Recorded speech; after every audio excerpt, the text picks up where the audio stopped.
Welcome. You're listening to Sports Econ 101, the show where we discuss sports topics from a business perspective. I'm your host, Edward Brown, along with my co-hosts, Russell Jackman and Mike McDowd. We got a full house today. At each commercial break, we will ask a trivia question. Today, we do also have a special guest, Coach Matthew Driscoll.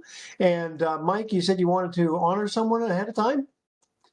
Yeah, of course, we want to honor Ty Driscoll is I consider him really a good friend of mine, there was a man who really it was soccer royalty in the Bay Area, San Francisco Bay Area.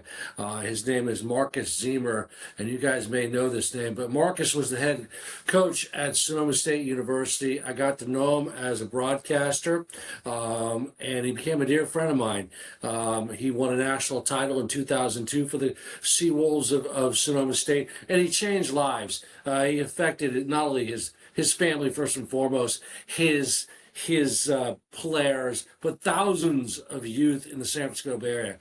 He is a name. And I mentioned his name is Marcus Zemer, and we lost Marcus in a tragic accident in Germany. He was coming back from a soccer match, and he hit a pothole on a scooter and landed into a car and had internal injuries, and he just could not be saved. And so Marcus was a friend. We did World Cup soccer shows together in 2010 and 2014 in the Bay Area on radio. And of course, Coach Driscoll knows my love for soccer. He's heard me do play-by-play for his former school, University of North Florida. So I just really want to honor the memory of Marcus Zemer, a dear friend. And I just ask that my friends out or listening that they may pray for his wife, his children, his brothers, and his family, because, man, even the San Jose Earthquakes had a big tribute to him, but he was a one-of-a-kind guy, soccer royalty, and just a great human being, man. Just a great human being.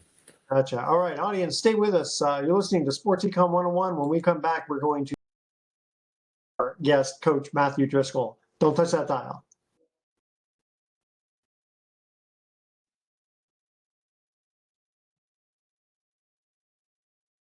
Welcome back to Sports Econ 101. I'm Edward Brown, along with Russell Jackman, Mike McDowd, and Mike, please introduce our guest. You got happy to do it. And thank you, guys, for allowing me to honor this show for my friend Marcus Zemer and his family. And, man, just a great life. And we're going to celebrate his life. So, yeah, join us is a friend. A friend of all ours, a friend of mine. His name is Matthew Driscoll. He is an extraordinary human being, in my opinion. Yeah, he's a basketball coach. That's all fine and dandy. But when it's all said and done, nobody's going to they're going to say he was a basketball coach, but he's a great human being, and he's a warrior. He knows the game of basketball inside and out. We're going to talk about the NCAA tournament with him. He was just left the school. He was the interim head coach at Kansas State University in Manhattan. That is where he is right now. And, he's a basketball coach, and unfortunately, he'd love to stay in Kansas State, but he also understands the business of this. And Coach, Economics 101, so right? happy to have you on the show. And you're in a brutal business, just like us in broadcasting. We're only as good as our last broadcast, our last game. But you moved from Jacksonville, Florida, where you were the head coach at University of North Florida for almost 20 years, and then you get 1 year at Kansas State, and voila, your life gets turned around topsy turvy. Wow. Well, yeah. The only thing about that is, Mike, it just, first of all, just like your friend. I mean, the what we do in coaching can never be measured by the dollars. The amount of effort and time that we pour into these young people, and sometimes even older people, and the way in which we can impact communities, or the way in which we can impact the biggest bang for your buck is the bullseye in the middle of the bullseye. And we know that's the campus, and how we can impact those young people as well. And Carrie and I have been doing it a long time. And to your point, I had 3 years left on my contract, but God called and I obeyed, and I had no idea. I had not, at any stretch of the imagination, think it was going to be a one and done like Vanilla Ice, and ended up being that way. And it is what it is. But I do know God us. What was the reason? What was your record or what? No, it was there were some things going on that had transpired year after year after year since coach had been here, and then we weren't winning like we needed to be winning. And then there were some things that were said in the media, as Mike knows. There were some things that were brought up in the media which really are irrelevant. Didn't say anything that I've never said or other coaches haven't said. And so at the end of the day, they decided to part ways. And there's a big legal battle right now, so I can't talk about any of that stuff. But there's a big legal battle going on. But I got an opportunity. It's really surreal when you think about it. I was at Baylor from 03 to 09 with Coach Tang. And we, of course, were there with Coach Drew, which we talked about this on the show before. We took over after the murder. And how is it that it goes full circle that when Coach gets let go, our very first game was against Baylor? And we played against Scott Drew here in Manhattan, and we were fortunate enough to win. And it was an extremely emotional night, as you can imagine. And so it is what it is. I'm really trying to figure this out at 61.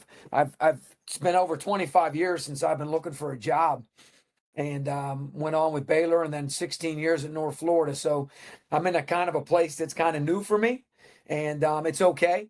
And I think change is good at times. And I think children or young people are the best at accepting it and being encouraged by it. But just like in the wrestling world, I mean, you get picked up and slammed down on the mat. You got two choices: stay down and get the 3 count, or get to 2.5 and throw them off you and get back on your feet and figure out how you're going to take that joker down next. So Matthew, when while you're going through your legal battle, are you still available to look for another job? Yes. Okay. April 30th, we'll be completely removed of everything, including our salary, insurance, all those things that go along with it. And so basically 1 more month. And Mike, something else too that says about Coach, because you made me think about Coach a little bit and what he's done for people. I would say this too, like next weekend, I'm going to officiate my 10th player's wedding, and it's going to take place in Puerto Rico. And I'm just super, super excited that we were able to have the opportunity to do what we get to do. So Yeah. broadcasting, very similar. Richard Miller, still one of my dearest, closest friends. And I could go right down the list. I mean, Jason Benetti, I really gotten to know him a little bit this year. Now he's the NBC voice for baseball. They just started that this year. And so I'm just really fortunate that there's a lot of good people like you too that are in the industry trying to help these young people as well. Because they say a lot of things are important for these young people to get to where they're getting to. So kudos to you guys as well. But that's awesome that you have such a good relationship with the players that 10 of them have asked you to officiate their weddings. Yeah, That's pretty it's awesome. really cool. Yeah, it's nice. So- Puerto Rico's not bad too. Yeah. So Coach, I mean, so you have your marriage. What are you, a minister? I mean, Yes, I know American Marriage Ministries. It's probably the largest in the world. And actually, Coach Tang, Coach Drew, Coach Shyatt, a lot of coaches, I was able to lead them to this place to get there. They've officiated a couple weddings as well too. But yeah, American Marriage Ministries, it's awesome. And it doesn't matter where you are. There's certain rules based on where you are. But the Commonwealth of Puerto Rico is one of them that I'm able to go down and do a wedding for. No, It'll be my I'm first wedding, Mike. You'll like this as a Catholic. They're using the wedding lasso as well, which is I've never seen before. Have you? So some of them No. use it. They use the rosary beads, and then some of them Yeah. make their own. And it's a big lasso. And what you do is you make it like a figure 8 over the bride and groom, and you present their vows, and you do some of the intentions and whatnot, ring exchange with this lasso. And it just symbolizes their bond and and them coming together as Sweet. one. So pretty cool. I've And been it's crazy. She's from Belize and he's from Puerto Rico. So, and I don't speak any Spanish. So Yeah. Well, I've been married so Huh. long. I don't know if I was born first or married first. So trying to figure how that many one. years? Let's see. We were married in '89. So and we met in December of '81. So what's that, 37? 37, 30, 37. Yeah. Yeah. But Okay. we've known each other for 45, almost 45 years. Yeah. Wow. Crazy. awesome. Crazy. Beautiful, beautiful. Hey, Coach. We definitely want to talk about your life, coaching, and all that good stuff. The tournament, but Better to talk about that Duke Econ game, I think. Wow. yeah, we got to hit that in a second. But I got to ask you on a personal level, as a coach, yeah, you kind of hit it already, but the emotions. First of all, you and I have been staying in touch for a number of years now, and you were so excited to go to. I mean, this is a big move for you, going from Yes. Florida, Jacksonville I to, gave up a to lot of Manhattan. comfortability in a 3-year contract. I have no idea what Manhattan is like. It's not New York, I'm sure. Unbelievable. You got to tell us a little about it. You need to come visit here and go to a football game or a basketball. I'm telling you, these people love Kansas State. Like, and I'm gonna tell you something else too, Mike. Like, if you name a chain restaurant, we got one. Raising Cane's. That's good. We don't have Red Lobster. I found this out.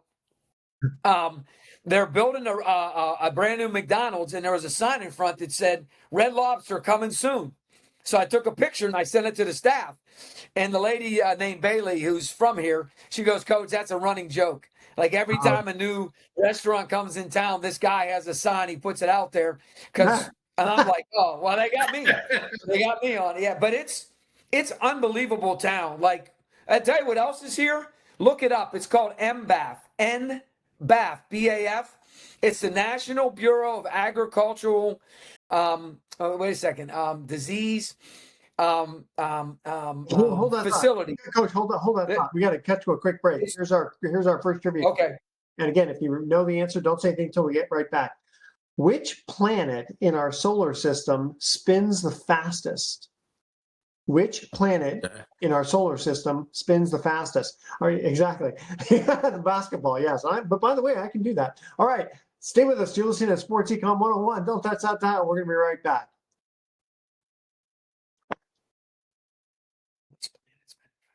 Welcome back to Sports Econ 101. One more time, I'm Edward Brown, your host, along with Coach Matthew Driscoll, our guest, and my two co-hosts, Mike McDowd and Russell Jackman. Our first trivia question: which planet in our solar system spins the fastest? And as we said just before we came on, we're down to 8 planets. So you have one. I'm going to say Mercury. We have Mercury. Coach, what do you think? I think because of the rings that create extra force, I'm going to say Saturn because they work against each other, so it makes it spin faster. And I think Neptune has rings also. But go ahead, Mike. I didn't know that. Okay, but obviously, Saturn's not the answer. Mike, what do you think? So we do have Saturn, and we don't have Saturn. He said Saturn. He said Mercury. I guess there's no such thing as Pluto. Not anymore. Only at Disney. I mean, what about? Yeah, I was going to say, what about Goofy? I'll go with Goofy. No, Goofy's not a planet. All right, you ready? Actually, Goofy. Actually, it's Jupiter. Even though it's the largest planet, it completes a rotation in 10 hours. That's a big. First of all, that's not very fast, I don't think. Well, I mean, if we do 24 hours, it spins in 10 hours. That's a big mass to do that. Anyway, that was our trivia question. Okay, so you guys are 0 for 1 so far. Let's talk about the Final Four. So what do we got? Econ, that was a phenomenal. And I mean, I really felt for the Duke player Boozer. Is that Carlos Boozer's son? Yes. Yes, both of them are his sons. Boy, that's got to be a Yeah. real killer. But what I mean, one for the ages for that one. And then who else do we have? We have Michigan and Correct. Illinois and Correct. Arizona. Yeah, Arizona. Correct. Arizona. Yukon, Illinois, and then Michigan, Arizona. Okay, and I think. Hey, listen. Go ahead. No, I was just saying. No, I was going to say, listen. You go. You go ahead. You go ahead. All right. Listen, UConn and Duke, admittedly, I caught the final whatever minutes. And Coach, as a basketball technician, fundamentalist, yourself. And I played basketball. I love the game. I've called a lot of high level stuff. I was so impressed, and I'm sure you're going to echo what I'm going to say, but the last seconds of the game, I don't remember what there was, 4.3 or whatever it was. Duke inbounds the ball, and Econ does this brilliant job of trapping the ball. And they get two passes. Two of their players go straight up, beautifully executed, tip the ball up like you hope it's going to happen. It happened, and then Mullins gets a second pass from almost near half court, sees an open tray, hits it, and the rest is history. But technically speaking, did they not play that perfectly? Defensively, yes. And the one thing, let's flip to the Duke side. There's three things when you attack the press. And the first one is you have to have great poise. And it's very hard to teach. It's easy to say. You try to go through it, you simulate it, you work on it, and you do those things. But one of the very first things you teach guys is when they get the ball and they turn and they face, just like he did. One of the best things to do is always fake up, because then if they leave their feet, you can go around them and then you can pass it. And so that fake up movement is so critical. And if this particular case, had he done it, and the other thing is, first of all, he didn't even have to pass it if he didn't want to, because there wasn't enough time. There was only 4 seconds or whatever it was. That was going to be my point. Why didn't he hold on to the ball? Yeah, I mean, and again, why didn't his brother hold on to it? You know, why did his brother throw it to such a worse free throw shooter, number 7, Sara? He could have just held on to it. He's a great player, a great free throw shooter. He gets fouled, he goes down and makes one, the game's over. And so there's a lot, but you're asking 18 to 22-year-olds in what we call score pressure, because when it was a 22-point game, it was pretty easy. Once it became 10, okay, sphincter gets a little bit tight, things will change a little bit, the score pressure. Now you're talking about the end of the game. We miss, obviously Econ missed 1 of 2, had an 85% free throw shooter go up and miss the first. And what's crazy is, guys, if it were flip-flopped, he'd have made the first and missed the second, they would have fouled on the rebound. And so there's so many things that have to transpire for this to go Duke's way. I mean, to go Econ's way, but it did. And I'm going to tell you something now. That kid is a freshman that made that shot. 3-pointer. And he's from Indiana. Yeah. He's from Indiana. He's a player of the year in Indiana. I mean, So, come on. Here's a kid that's getting a chance to go back home. And when he shot that thing, I mean, I watched it, obviously. That thing was pure. As soon as it left his hand, you could tell by the arc, 49%, 47%, somewhere in there. That's beautiful. You could tell he was at like 47, 48%, and that thing was pure. I was really impressed. It was Coach, beautiful. how he kept his own poise in the media afterward. You know, I mean, you go through all this, and I mean, the players obviously are devastated. I'm sure the coaches too, but for him to keep it together the way he did was really pretty impressive. You know, because how do you not just go, I'm so frustrated with this game, with what happened. But, have you been in those situations before? Oh, yeah. I've seen him go in and I've seen him miss. I can remember like yesterday, Stetson was 96-96 to final, and he rose up to shoot it. And I tell you, it looked like it was going in, but he missed. I'm going to tell you another one. The kid from High Point that made the layup, Chase Johnson, this year in their first round upset, he made a 3 at our place with the clock expiring in front of their bench. I've unfortunately been a part of a lot of it. And we call that special situations. And those things transpire, obviously, as you go deeper in the tournament. However, it crushed my bracket, so I ended up being the loser. I just needed Duke to win, and it had been done. But Arizona, because they're in the Big 12, I'm just telling you guys, they're a really, really, really gifted team. And I'm not sure that Michigan, as great as they are, and as well as they beat Tennessee, I'm not sure they can beat Michigan can beat Arizona. So I think Arizona is going to beat Michigan. And I think UConn, because of their pedigree and because of how they play. I know Illinois is having an amazing year. And the kid Wegler is from right down the street, the freshman who's going to be a lottery pick. He's from right down the street in Kansas. And he's phenomenal. And Stojakovic, remember him? Pedro Stojakovic played in the NBA. Of course. His son's a great player for them as well, too. So I like it to be UConn and Arizona in the championship. And I really believe Arizona, I think they've been destined this year, and they're going to cut down the nets. Let's extrapolate that a little bit more, because you're in the Big 12. I'm going for Michigan. I'm right Okay. on record saying Michigan. Why Michigan? Freedom of choice, baby. Michigan? But I think they're a juggernaut. They've been chewing and spitting out everybody that has come in their way. I think they're ready to chew and spit out, especially now that Duke's out. I think that they're in my opinion, the most statistical favorite.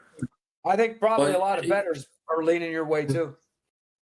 Yeah, but you also have to look. I mean, I don't have Michigan's schedule in front of me, but Arizona beat some really, really good teams outside of the conference. But now, furthermore, let's talk a little about your conference that you were just coaching in, because this year, arguably, was the best teams, the best players in the entire history of the Big 12. Is that a fair assessment?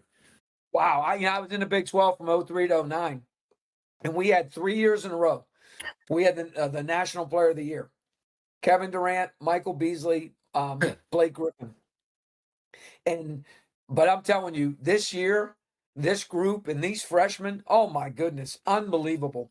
And the coaching, off the charts, But something you guys are going to love, and I don't even think you guys maybe know this, but the NCAA did something this year that it's never done before.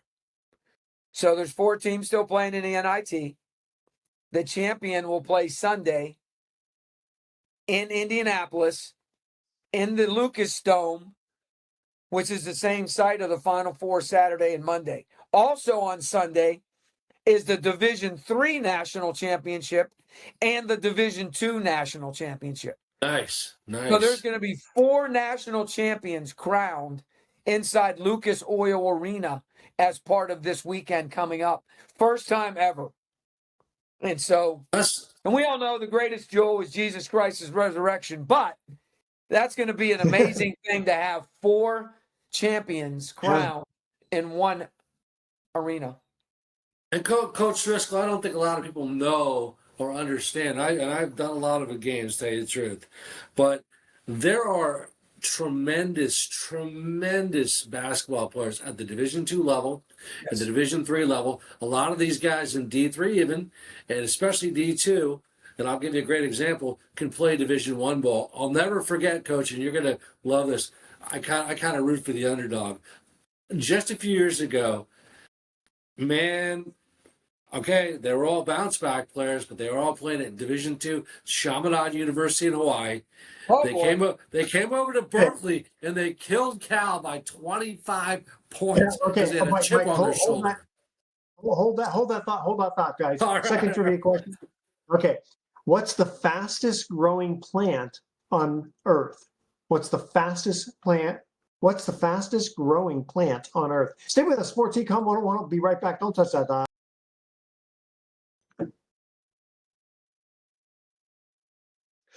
Welcome back to Sports Econ 101. Edward Brown, Russell Jackman, Mike McDowd, and our famous favorite coach, Coach Matthew Driscoll. All right. Our second trivia question was, what's the fastest growing plant on Earth? Yes, Mike. Well, I was going to say pot, but I don't think that's it. That's not my answer. I want to say it's ivy.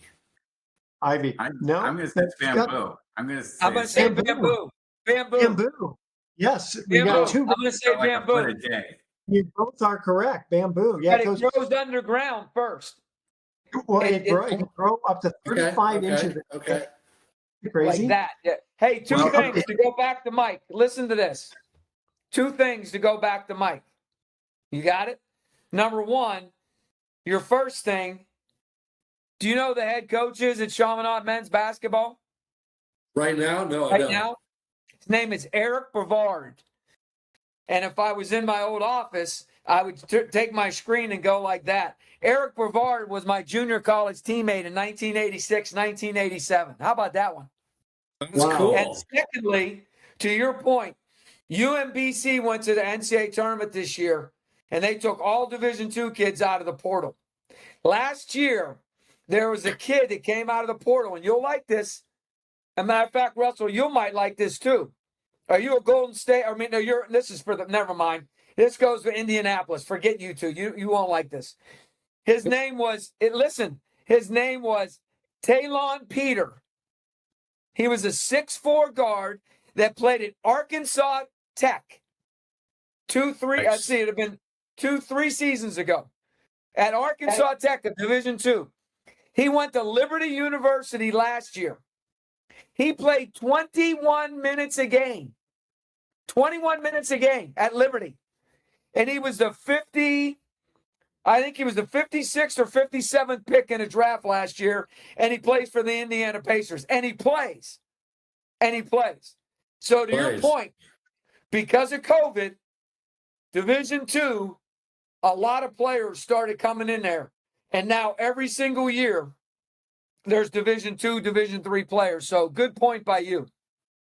And you know what? Furthermore, let me just add one quick thing. I'll never forget, there was a coach, you probably know him, Mel Hankinson. He was an assistant with Dean Smith. Yeah, so he was the head basketball coach at Masters College in L.A., in Newhall, California. Well, so I was a play-by-play guy when I was young, dude. Dominican University, they played the Masters College. They were NAI at the time. They had the 4 starters from Liberty University transfer to Newhall and played in that team. And let me tell you, man, was that a team? And they killed Dominican. But I'm just saying, people don't understand the shifting and the type of talent that are found at those levels, do they? Well, go back to Masters. Who was the leading scorer this year for the North Florida Ospreys? Cameron Oriole. Where did Cameron Oriole play 2 years ago? We got him 2 years ago from Masters.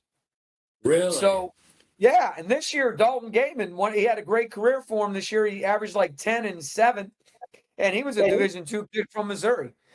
So, yeah, there's a lot of Division II talent.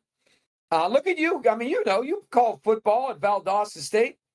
Yeah. I mean, I mean, West Florida. I mean, look at West Florida. How many championships and how powerful a Division II school, and they've only been around since '63, but how powerful of a Division II school that's going Division I, by the way, it's going to join the Atlantic Sun here coming up pretty shortly, and then football is going to join the UAC. So, I mean, you're talking about there's a lot of talent, and there's only so many schools. So, you got and everything else now. Like, you're buying everything. Rick Barnes said it. When Rick Barnes recruited Chaz Lanier from us, who was the 37th pick of the Detroit Pistons, Rick told me, I've known Rick since the 1990s, and Rick said, Drisk, I don't even recruit anymore. All I do is buy players. And that's what you do. When you call a player at that level, that's exactly right, Edward. When you call a player at that level, the conversation you have to have is, what's your number? Yeah. What's your number? What would be a decent number for him? Oh my goodness. There's guys making millions of dollars. Millions. Yeah.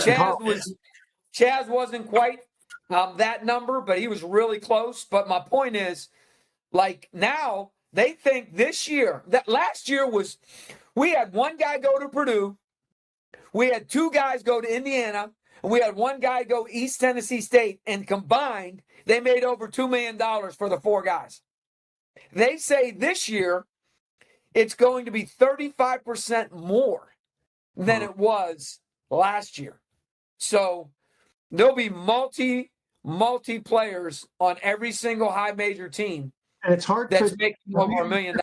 Player, I mean, how do you say no to that? Because you never know what you're not going to get. You could get hurt. You don't know how well you're going to do in the pros. You could have a bad season, whatever, and you got to grab the money when you can. Edward, to your point, Liam Murphy's father sent me an incredible text today. He was going to get shoulder surgery. We had a long conversation. And at the end of it, it's in your best interest. You'll probably get 100, 200,000, something like that. You'll probably, no disrespect to you, but you're not going to make that much money in Europe. And so you got 1 year left. You already got a degree from Columbia, Ivy League. You already got a degree from North Florida. You might as well just go ahead and see what's out there, because we didn't have any money. Well, he ends up going to Purdue. He makes more than what I said, and he got a master's degree in business, accelerated summer, fall, spring, summer in 1 year. This kid is 23 years old, walking out of college with a large sum of money and a degree from Columbia, North Florida, and Purdue. Smart man. Yeah. And I'm gonna tell you how smart he is, Edward. Yeah. And you can laugh at this. His daddy and a lot of his family members were Florida, firefighters and police officers. He took the garbage collection civil test 2 years ago because they only offered so often. 60,000 people took it, and he passed. Wow. And I said, why? Just help me to understand why. He goes, Coach, there's people that are high up in the sanitation industry, and those people make really, really good livings. Oh, yeah. Like really, really good livings. And I had to your point about being smart, he's also very, very, very humble. Good. Yeah, I had a friend, I was in high school, and his dad was like high up in the sanitation. So like right out of high school, he worked for the sanitation department. He had an inn. And back then he was making $20,000 a year, which when I graduated college, I was making $18,000 or $19,000 as an accountant, so Great point. It's like, I'm sure he did very, very well on that. Hey, really quickly. So the Econ women's NCAA, now they've made 17 of the last 18 Final Four tournaments. Can you believe that? Yeah, he's an amazing coach. I studied him. He really understands discipline. His young lady. How much different is to coach women's than men's? It's funny you ask that question. They're not quite as physical. Well, Mike, you're getting a little bit of what do you call that when you get something on a show that nobody knows? I've looked into a couple different things on the women's side too. And so I don't know if I could coach on that side. I mean, basketball is basketball. But a friend of mine who's a great junior college coach told it to me this way. He's a male. He said, between the black lines, coach, you can coach them like men. And then when you're done, you treat them like women. And I thought that was a great way to really, really help understand what that looks like. But basketball is basketball. Yeah, but you're not going to get many alley-oops for dunks. Well, that's why they shoot so much better. They're much better shooters. The game's so much cleaner. There's less turnovers, and the scoring is high because of those things. Hey, Coach Matthew, women's game, men's game. Since a lot of people do watch women's game, I like it. I'm more of a men's guy, but so you look at the game of basketball much differently than all three of us here. Every one of our listeners, unless they're heavily involved. And of course, thank you to all of our military people listening overseas. Yes. And you give us fans, broadcasters, fans, etc., a way to view this Final Four from a coach's perspective, because again, I know you look at the game so much different than I look at the game, or Edward, or Russell. What nuggets can you give us as fans in watching this game, maybe from a coaching perspective? I think the one thing you really have to look at is when a good announcer takes away the tactical part of it and creates a picture or a description and helps you to understand exactly what you're watching, but not in these terms that are just so overwhelming that you're not sure exactly what a Spain is, or you're not sure what a stagger is, or you're not sure what a middle ball screen is, this, that, or the other. And I think when you watch the game as just a viewer, I think you want to look at the teams that are able to get the cleanest opportunities to put the ball in the basket, whether it be a 3-point shot, whether it be an offensive rebound that has led to a kick out 3-point shot, whether it be a drive into the lane, which we call the paint, that rectangle that's painted on the floor. That's why they call it the paint. Yep. And I think if you just watch the game from that perspective and you see who can get the cleanest looks and who can get the orange ball into the paint, not to shoot, but to create a shot. Those are called P2s, paint touches and a pass. P2, paint, pass, paint, pass. So you're not always going into the paint to score. Sometimes you're going in to collapse and bring more people in and invite more people to try to disrupt the ball. And therefore, what does it create for you? A clean look, which creates rebounding. So I would say to you, all 4 teams, Michigan can score the dog out of it. Arizona doesn't shoot many threes, and so they score the dog out of it around the rim. Illinois is the most efficient offensive team in basketball, and they do it a lot of different ways. And then lastly, Econ, probably I don't want to say the most physical because Arizona's physical, but Econ, they just hang their hat on defending and then taking a shot as much below 10 seconds as possible by constantly getting you to do this and move and move and move. A lot of calisthenics. And so if you watch it if you watch it from a beauty standpoint, just look at who gets the cleanest looks, who puts the orange ball into the rectangle the most, and then what do they do if they do get an offensive rebound? How clean of looks do they get for that? Gotcha. So that would be it Okay, for me. guys, really quickly, we're going to cut to our last commercial break here. Trivia question number 3. Which country has the most vending machines? Stay with us. Sports Econ 101. We'll be right back with some closing comments. Don't touch that dial. Welcome back to Sports Econ 101. Last time for today, I'm Edward Brown, your host, along with Russell Jackman, Mike McDowd, our special guest, Coach Matthew Driscoll. Third trivia question, which country has the most vending machines? It was supposed to be which one has the most in like almost as many people, but it's not quite, but good proportion. Japan, that is correct. Japan. I was going to say Japan. I knew it was You Japan. knew it was Japan. Hey, but to Russell's point, how does this relate to basketball or athletics? DJ Burns, who was the star for NC State that led him to the ACC championship and then to the Final Four a couple years ago, he has a lot of vending machines, and he's got a vending machine company, and that's part of how he uses NIL to start these companies. And so that Russell is how this new NIL era.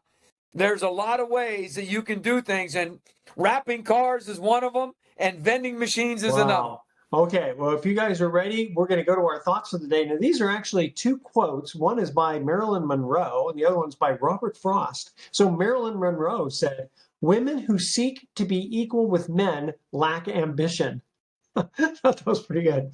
And Robert Frost said, "By working faithfully 8 hours a day, you may have get to be the boss and work 12 hours a day."